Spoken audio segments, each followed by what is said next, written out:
Supreme Court huhudasin na rin si Vice President Sara Duterte. At ito, Sandro Marcos nahimatay daw sa kanyang opisina dahil low blood. Aban ako. So yung mga brateros, mga kabiyaya, isang mabiyayang araw po sa ating lahat at welcome back to my YouTube channel, Jay Guevara TV nga po pala, isa sa mga banateros brothers. At eto nga, pag-uusapan natin tong mga napag-uusapan or mga viral issue, mga trending issue, politics issue na patuloy pa rin pinagdedebatihan ng dalawang mundo, ng DDS at ng mga loyalistang tanga. So syempre nandiyan na yung impeachment at iba pa. Marami tayong mga pag-uusapan ngayon na talagang sobrang magugustuhan nyo. Kaya i-share nyo itong video na to. At yung mapatungkol kay Sandro Marcos na di umano ay nahimatay to dahil naglo-low blood. Aba, totoo ba to? At eto, ang pinakamatindi, yung Supreme Court ay kakampi pa ba natin? So syempre mga banateros, mga kabiyaya, don't forget to like, share, comment, and subscribe sa ating YouTube channel. Paipindot na lang din po yung bell button para lagi kayong updated sa ating mga video araw-araw. So yan mga banateros, alam nyo yung pag-like, pag-share, pag-comment nyo sa mga opinion nyo, open naman po yan, wala pong bayad po yan. Hindi po yan wala pong bayad yan ha.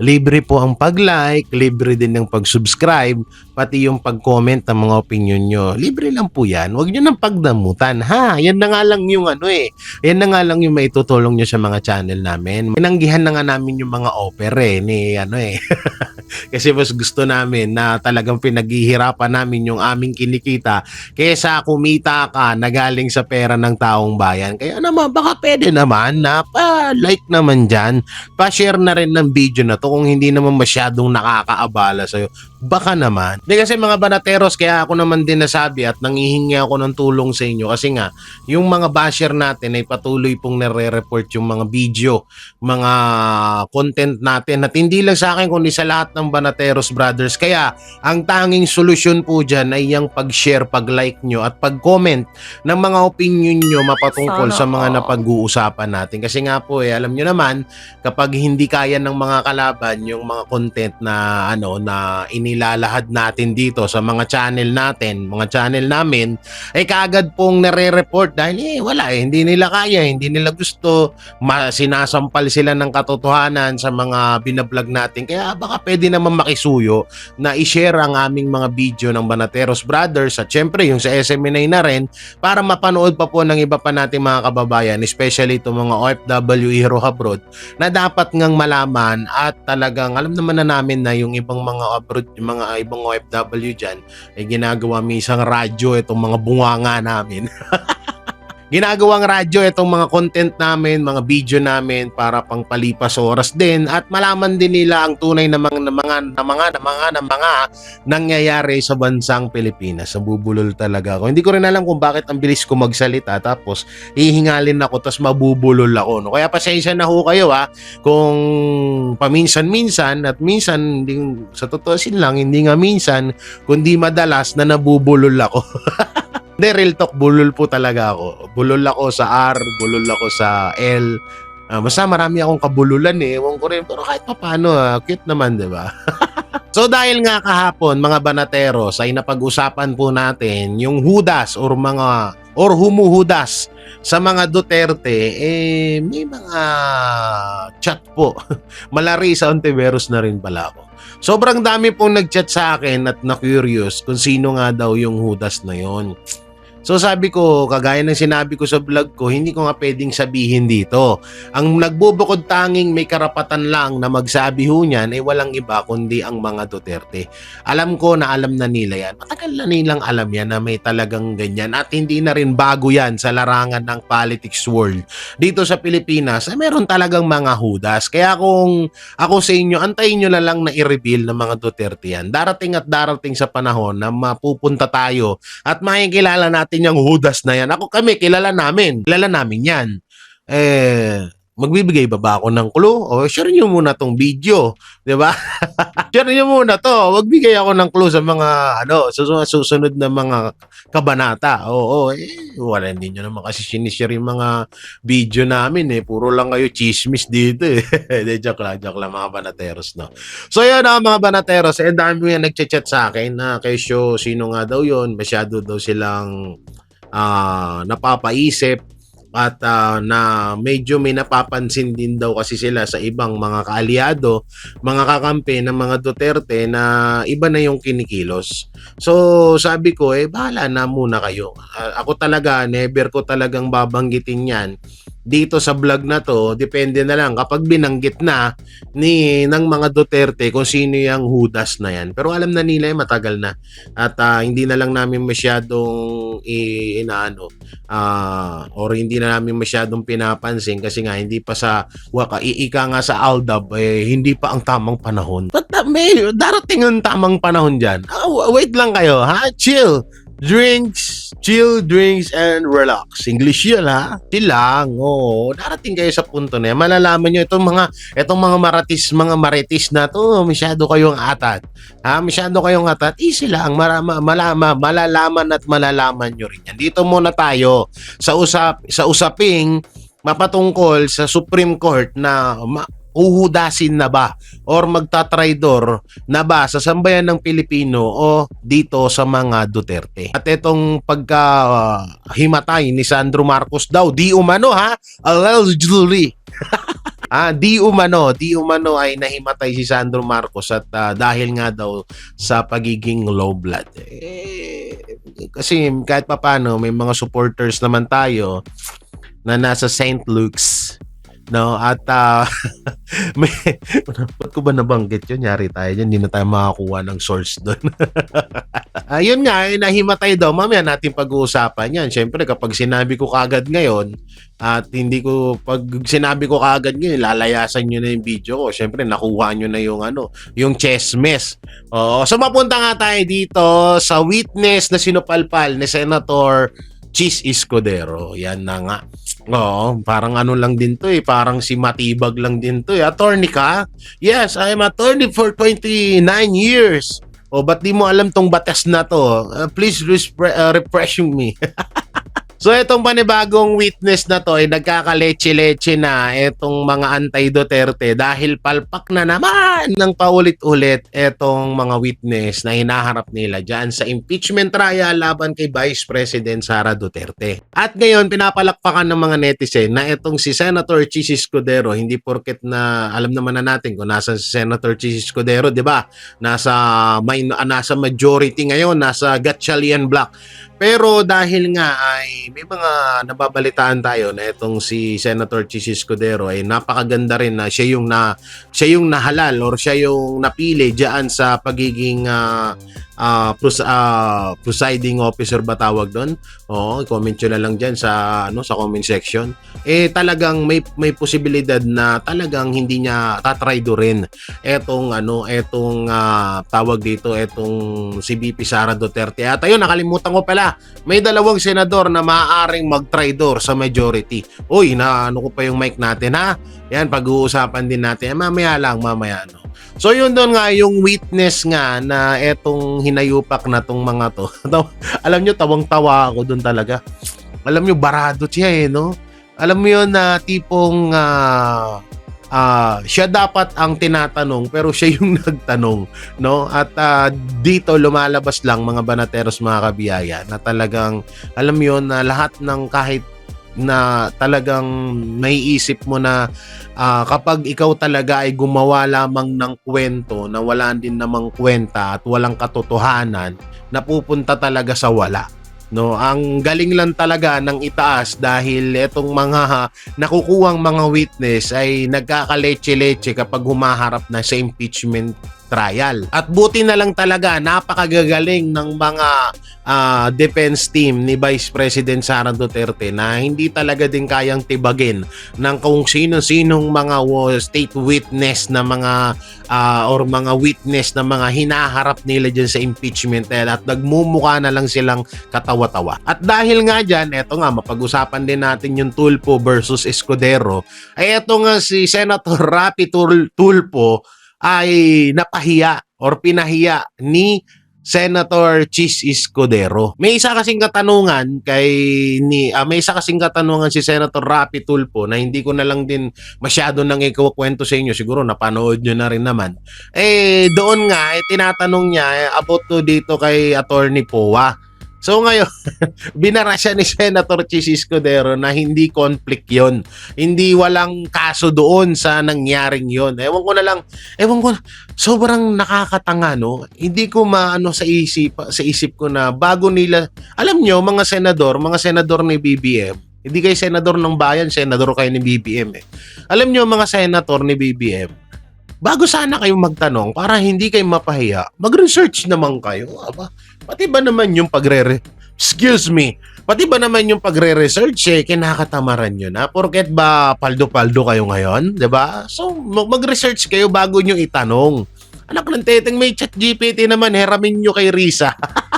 Oo nga, hiramin nyo kay Risa Ontiveros yung ChatGPT kahit papano makakakuha kayo ng idea doon. Anak ng timang naman.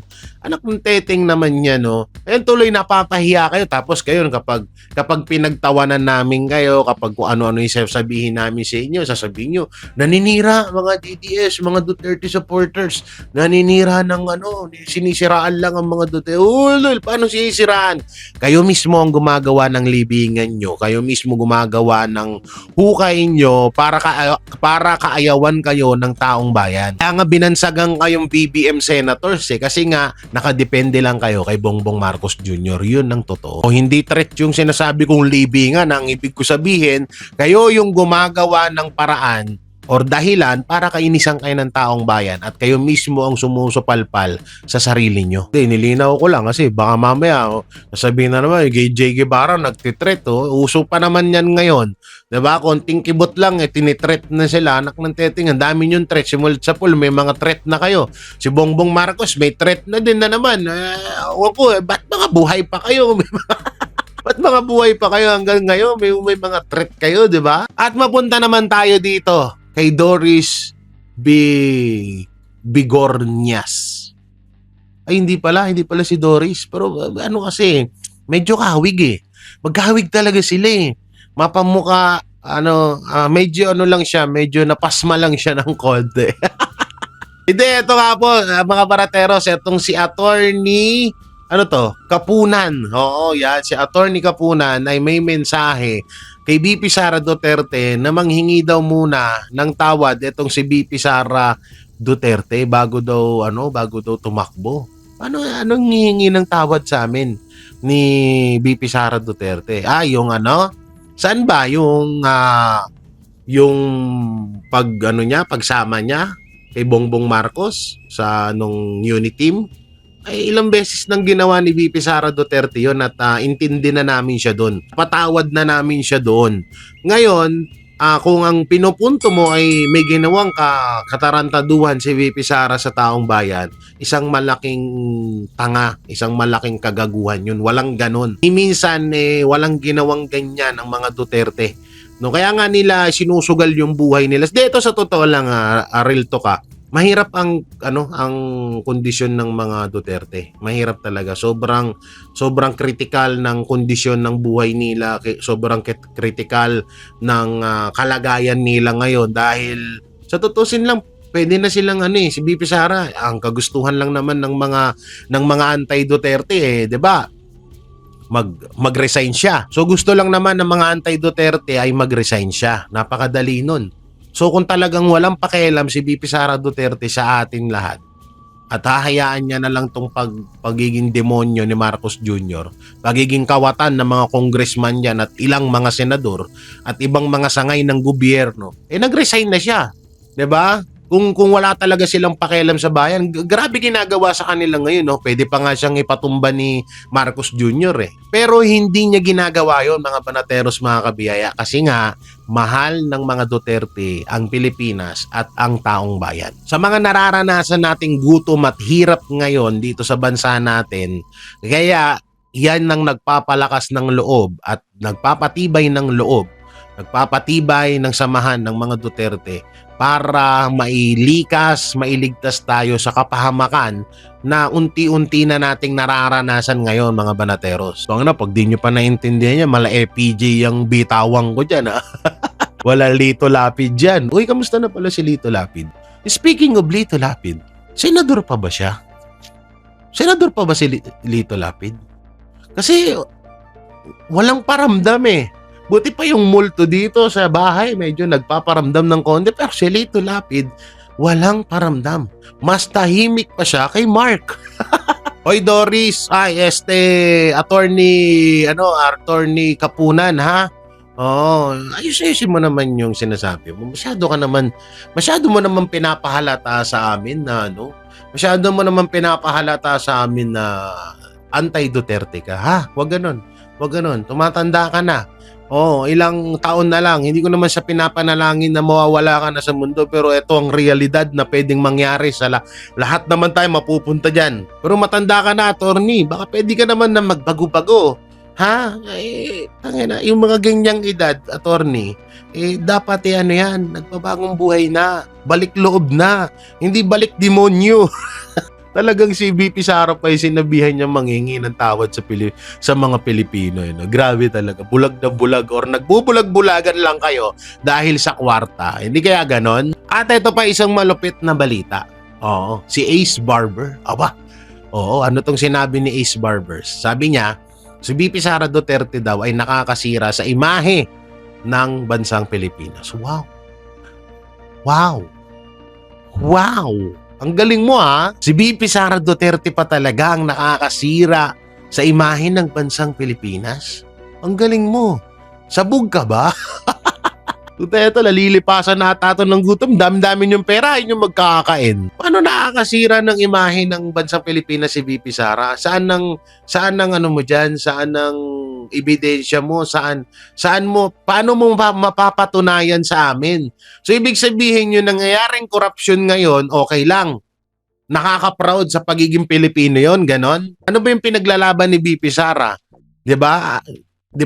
Para kalabanin ng korupsyon. Alam namin at di umano ay isa ka doon.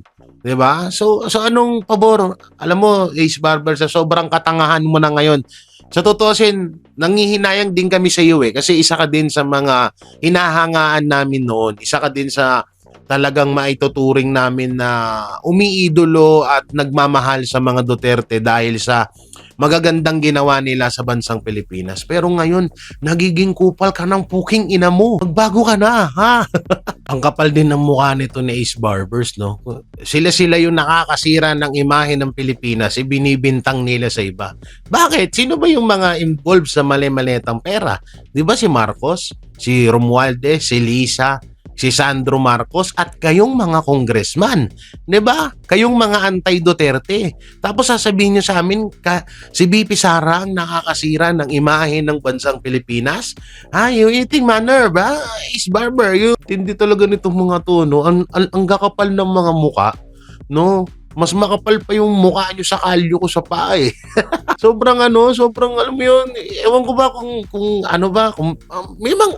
nakapagpa-check up na po ba kayo, Ace Barbers? Nakapagpa-check up na ba? Kasi parang nawiwirduhan na kami sa inyo eh.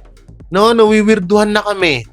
Hindi kaya yung sakit ni Marcos Jr. nakakahawa? Hindi kaya yung utak ni Marcos Jr. na ipapasa niya sa inyo kaya nagkakaganyan na rin kayo? Ang lakas dili, no? Kasira ng imahe mga Duterte. Punta kaya pala naging top 3. No, pumasok sa top 10 most powerful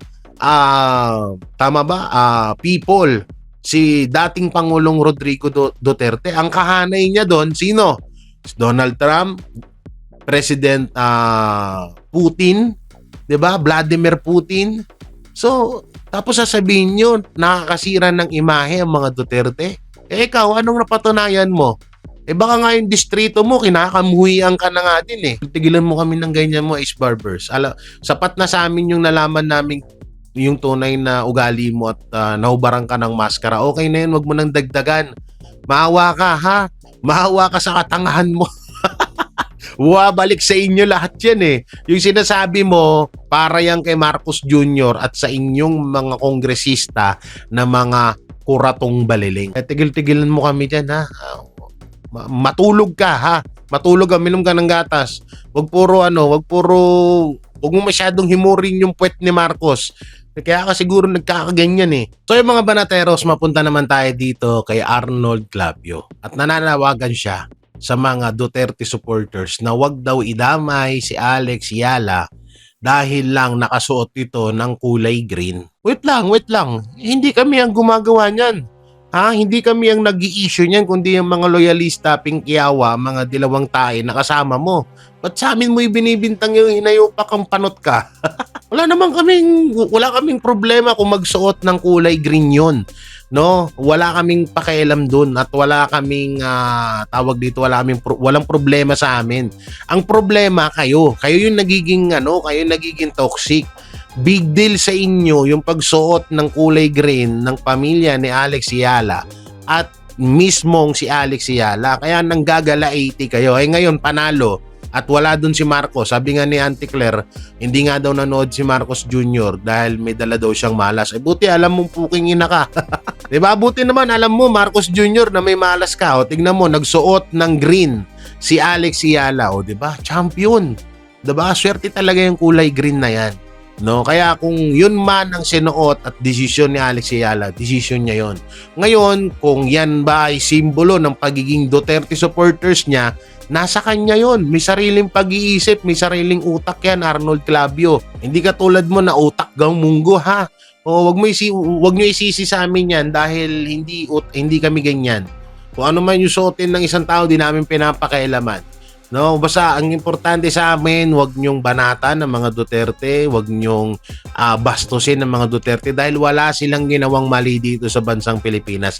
Hindi tayo magkakalakalaban kapag naging ganyan kayo. Kaya lang naman din kami bumabanat sa ibang mga artista at sa ibang mga kilalang personalidad na kagaya mo dahil yung mga banat nyo sa mga Duterte. O tignan nyo, si Raisa, si Joshua Garcia, di ba binabash nyo kasi Duterte supporter. So dapat hindi gano'n, hayaan nyo sila.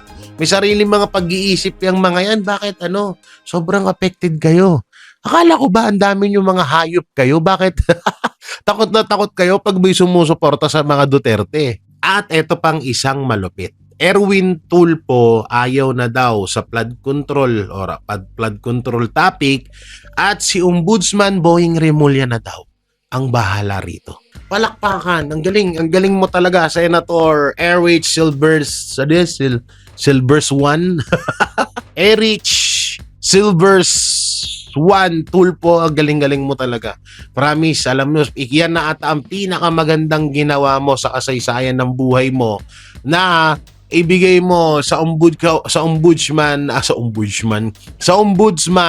ang flood control scam na yan at huwag nyo nang pag-usapan. Ang galing mo. Wala talagang kwenta to. Wala talaga. Basura talaga, no? Ikaw yung chairman ng Blue Ribbon Committee. Nung nakay Marcoleta yan at pinag-uusapan niya yung flood control, todo harang kayo.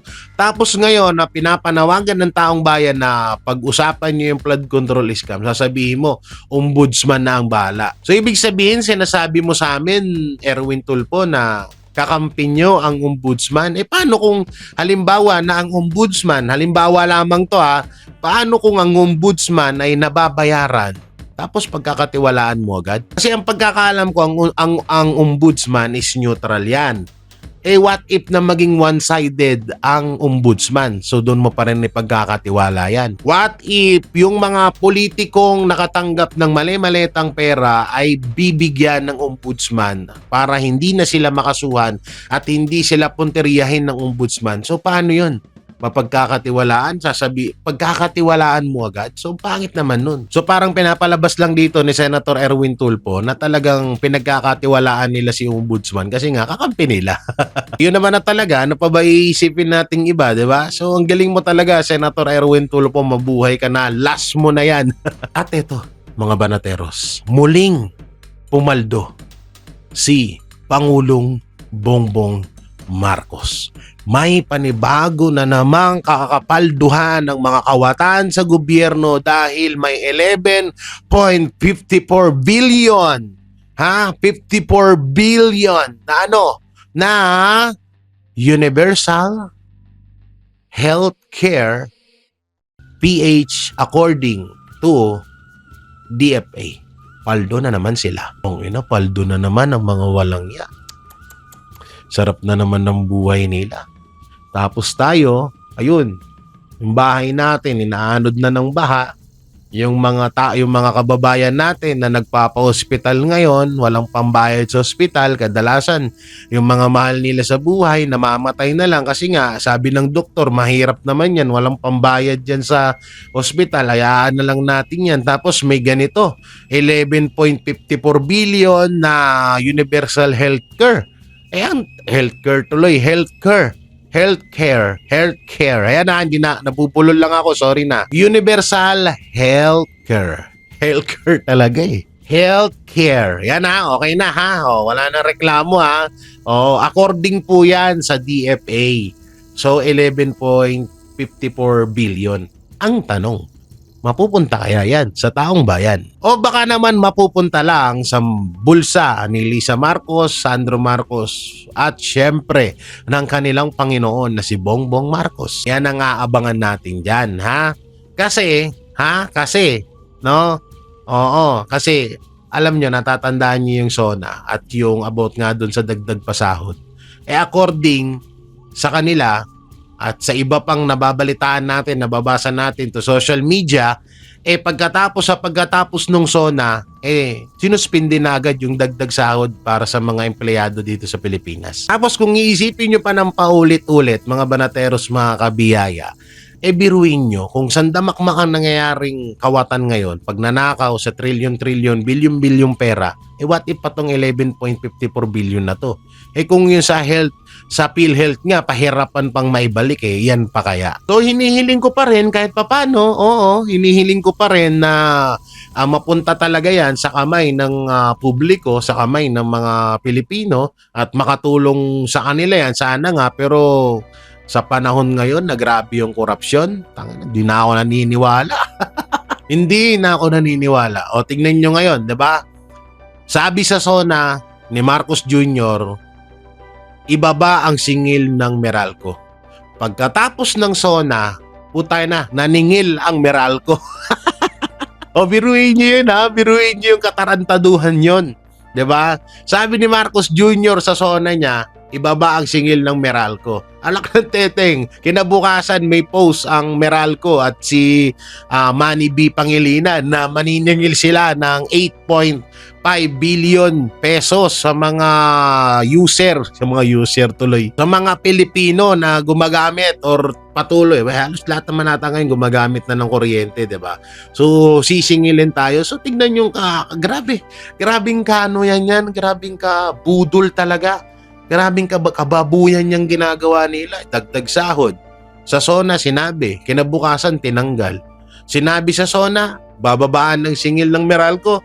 Kinabukasan naningil ng Meralco. Tingnan yung katarantaduhan yan. Tapos ngayon maniniwala tayo na 11.54 billion mapupunta sa atin yan. Kalokohan yan. Ako naniniwala dyan. Hype mga utangin ng mga hype na yan. Di pa sana lang talaga yung pinambibili yung pera namin, mabulunan sana kayo at di na matanggal.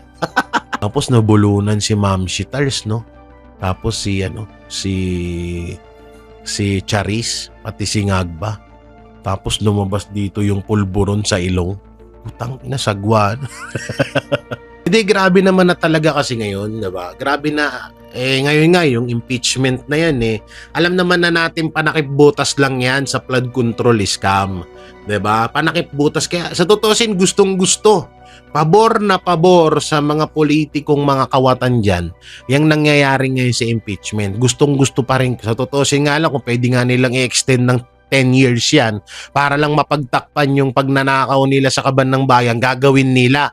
Para lang hindi mapansin ng taong bayan at hindi na mapag-usapan yung flood control kasi may ugali ang mga Pilipino na hindi ko nila lahat pero may mga ugali ang mga Pilipino na kapag natabunan na yung isang issue ay hindi na rin inuungkat. Kaya nga buti nandito talaga kami. Nandito kaming mga Banateros Brothers at iba pang mga Duterte supporters, Duterte vloggers na talagang paulit-ulit na iminumulat sa inyo yung mapatungkol sa 2023 national budget, 2024 national budget, 2025, 2026. At ngayon, na nangihingi na naman sila ng 7 trillion mahigit na pondo sa 2027 national budget. So panibagong nakawan na naman ang gagawin nila. So lahat ng mga pagnanakaw na maaari nilang gawin, ang pinang-display nila yung impeachment. Para nga naman hindi mapansin. Kaya lahat ng nangyayari talaga dito budol yan eh. Budol. Magsimula sa umpisa na binudol tayo ni Marcos kesyo yung bigas, pababa yung 20 pesos, yung pamasahe, yung kuryente, etc. Yung mga ganito, ganyan. Putang ina, hanggang ngayon, wala. Nagkasakit na lahat-lahat si Marcos Jr. sa tumbong hanggang ngayon. Hanggang ngayon, wala pa rin nangyayari. Yung mga pinangako niya, yung mga flood control, yung mga bigas, pamasahe, wala na. Nagmukha ng kupos si Ma'am Shitars. Nahihimatay na si Sandro Marcos saka baka nagpupuyat lang naman. Lahat wala na eh. No, nagiging ewan na talagang alam mo yun, mukhang naunahan pa magdugo yung puwet ni Marcos Jr. bago maipatupad yung mga pangakong sinabi sa atin eh. Walang yan na yan. Halos lahat na talaga ngayon budol na. Kaya mga barateros hindi na tayo umaasa dyan sa 11.54 billion na yan na malalasap or mapupunta sa taong bayan sa atin na mga ordinaryong Pilipino yung pera na yan. At eto nga mga banateros, may nakita lang ako habang nagpapahinga ako. Pinapapahinga ko kasi yung lalamunan ko kasi baka baka ma-hurt yung vocal cords natin. Syempre, wow. So ngayon nakita ko to, ayan nakita niyo ba yan? Ayan, survey. So babasahin natin epekto naman pala yung threat na ginagawa ni Rize. Ang unang-una po na nakakuha ng mataas na ratings for pre-election Vice President. Sa pagiging Vice President sa 2028 ay siyempre number 1 si Senator Robin Padilla na nakakuha ng 20.3%. Kasunod niya si Senator Bongo na nakakuha ng 20.6%.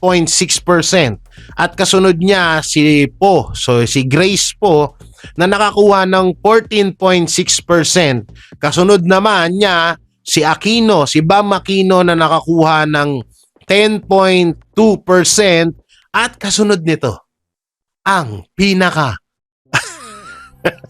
pinakamaraming threat sa kasaysayan ng Pilipinas. Walang iba kundi si Risa Ontiveros. Pangilan ba siya? 1, 2, 3, 4, 5.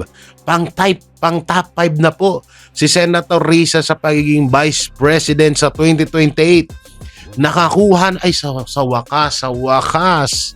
sa wakas, hindi na sayang ang kadramahan ni Risa Ontiveros dahil siya po ay nakakuha ng 8.1% at kasunod niya si Kiko Pangilinan na hindi ko na kailangan pong basahin ko ilang percent ang nakuha niya dahil wala akong pakialam sa hayop na yan. Risa Ontiveros, umangat-angat ka na. Nung nakaraan, 0.1 ka. Ngayon, 8.1%. Effective yung threat pala, Ang galing. Oo, effective yung threat. Talagang pasok na pasok.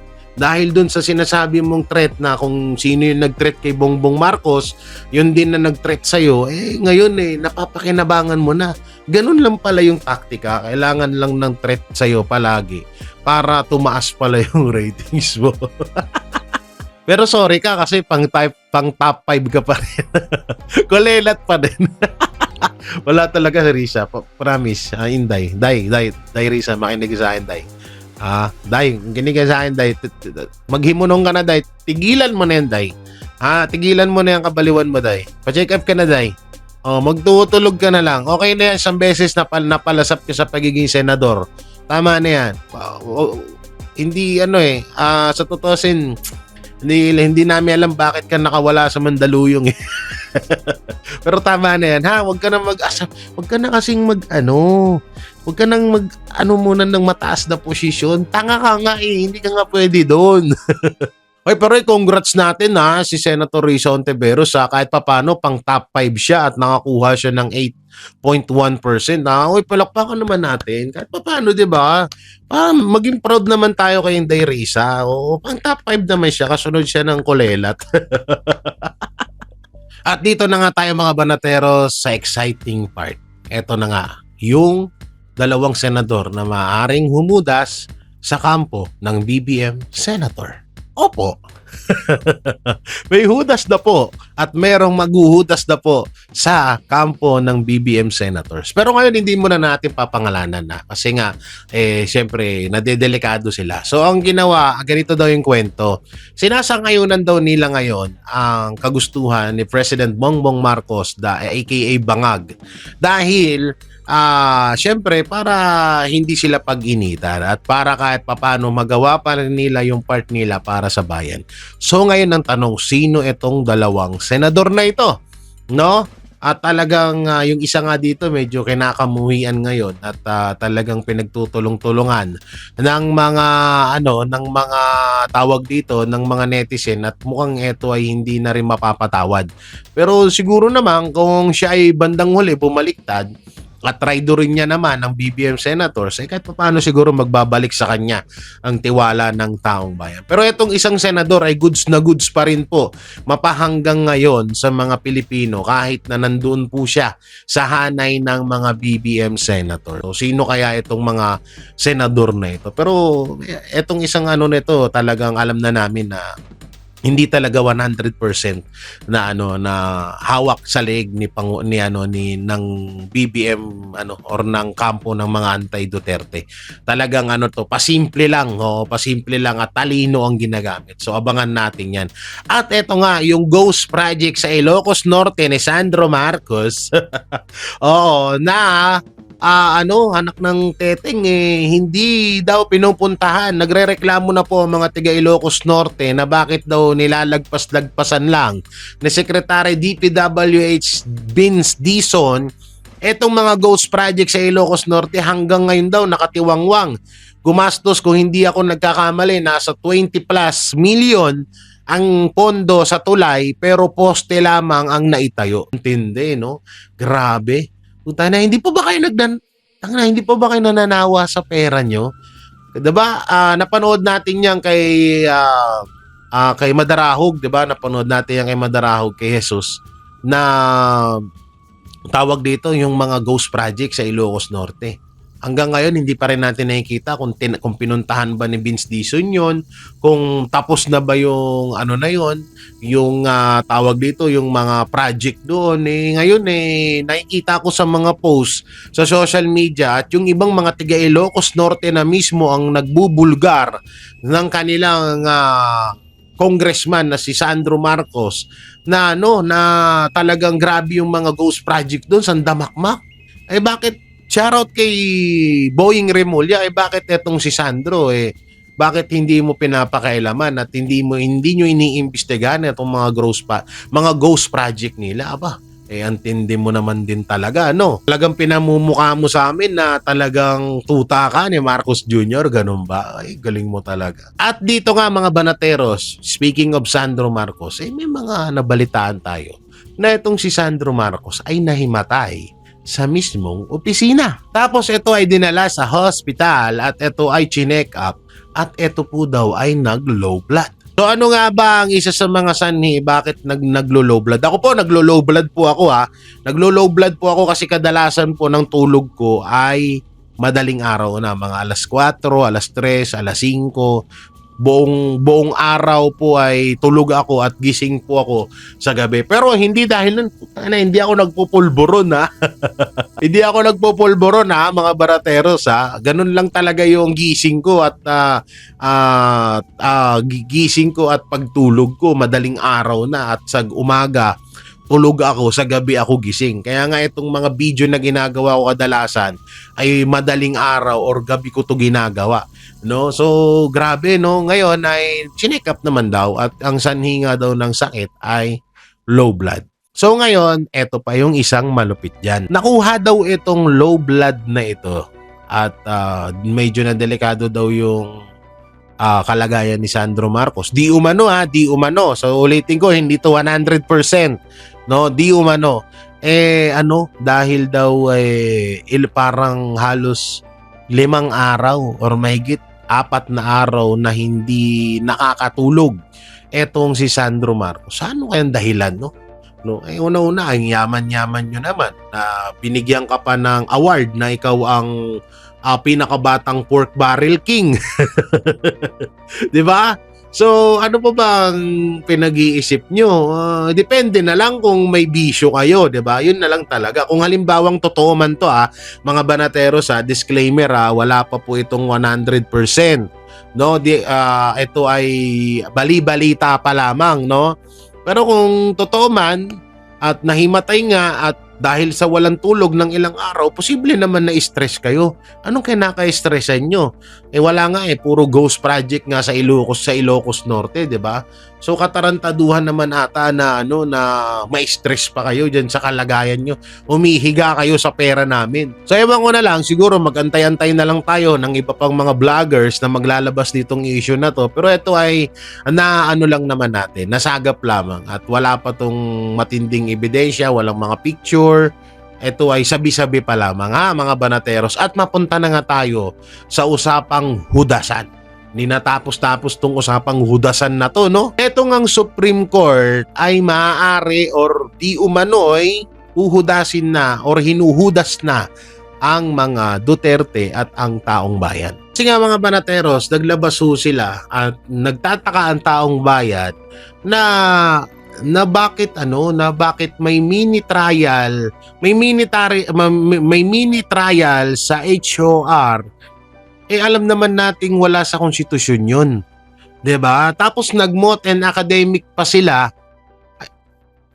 Ewan ko, sobrang naguguluhan na ako sa kinikilos ng Korte Suprema ng Supreme Court. Kung kailan nandun na sa Senado ang impeachment laban kay Vice President Sara Duterte, tsaka pa sila nag-mini trial.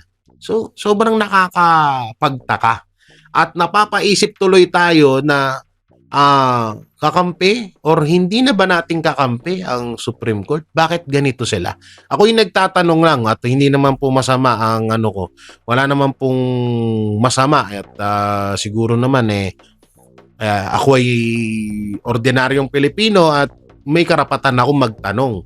'Di ba? Kasi nakakapagtaka katulad na lang yan yung dito kay Senator Bato de la Rosa. Kapag nahuli si Senator Bato de la Rosa, dapat unang-unang humadlang diyan ay Korte Suprema, ang Supreme Court. Kagaya na lang nung ginawa kay Pangulong Duterte. Pero 'di ba, wala So, yan nga yung katanungan ng taong bayan na kung eto bang Supreme Court ay hudas na rin ba at hindi na rin ba kakampi ng sambayan ng Pilipino. So grabe, no? Pati Supreme Court, di parang makokontrol na nila. Kagaya ng sinabi ko, kapag ang Supreme Court ay bumaliktad na rin at hindi na nakadepende sa mga Pilipino, isa rin yan sa pinaka mahirap na parang nakakaiyak na kabanata sa usapang ito, no, sa usapang politika. At kapag nawala pa ang iba pang mga relihiyon kagaya lang ng KOJC, Iglesia ni Cristo at mga kapatid nating mga Muslim ay makontrol na rin ng Administrasyong Marcos, wala na tayong asahan. So ang Supreme Court, kung halimbawa makontrol ng Administrasyong Marcos or ng mga anti-Duterte, may pag-asa pa rin tayo. Yun nga, yung 3 relihiyon na yan. Ngayon, yung tatlong relihiyon naman na yan, hindi rin ako naniniwala na kaya nilang bilhin yan dahil ang KOJC subok na, 'di ba? Subok na ang KOJC na talagang nagsakripisyo si pastor para sa lahat, hindi lang kundi para sa lahat, no? Nagsakripisyo siya at hindi siya nagpabenta, hindi siya nagpabili or hindi siya nabili ng mga anti-Duterte para kalabanin ng Duterte at ang sambayan ng Pilipino. So, yan na lang talaga pag-asa na natin. Wala na tayo etong Supreme Court, medyo nalalabuan na rin na tayo sa mga pinaggagawa nila ngayon. So medyo nakakalungkot lang sa parting yan, no. So kayo mga banateros, anong may kukomento nyo? Siguro mangingi na lang ako ng opinion sa inyo kasi mahirap na, baka mamaya masamain ng Korte Suprema sabihin natin, no. So kayo, anong may kukomento nyo ho dito, no, sa maaaring paghuhudas ng Supreme Court sa mga Duterte at sa mga Pilipino? At dito sa dalawang senador na maaaring magtraidor sa mga BBM senators, lalong-lalo na kay Bongbong Marcos. At doon sa balitang nahimatay si Charis dahil kumanta ng Pyramid, ang taas ba naman nun Hindi, joke lang. So ano mo may kukomento nyo sa mga napag-usapan natin, comment nyo lang po dyan sa baba. At syempre, don't forget to like, share, comment, and subscribe sa ating YouTube channel. Paipindot na lang din po yung bell button para lagi kayong updated sa ating mga video araw-araw. Mega love shoutout sa lahat ng OFW hero abroad, saan man panig ng mundo, sa lahat ng mahal nating mga senior citizen at sa lahat ng patuloy na sumusuporta sa Banateros Brothers, kay Banat Bay, sa SMNI at kay Pastor, sa Pamilyang Duterte at syempre sa YouTube channel at sa akin din mismo, sa Jay Guevara, sa aking Facebook page, sa JG Banateros, TikTok account na Jay Guevara at dito sa channel natin sa YouTube na Jay Guevara TV. So maraming salamat, ingat po kayo palagi. God bless and peace and bye-bye.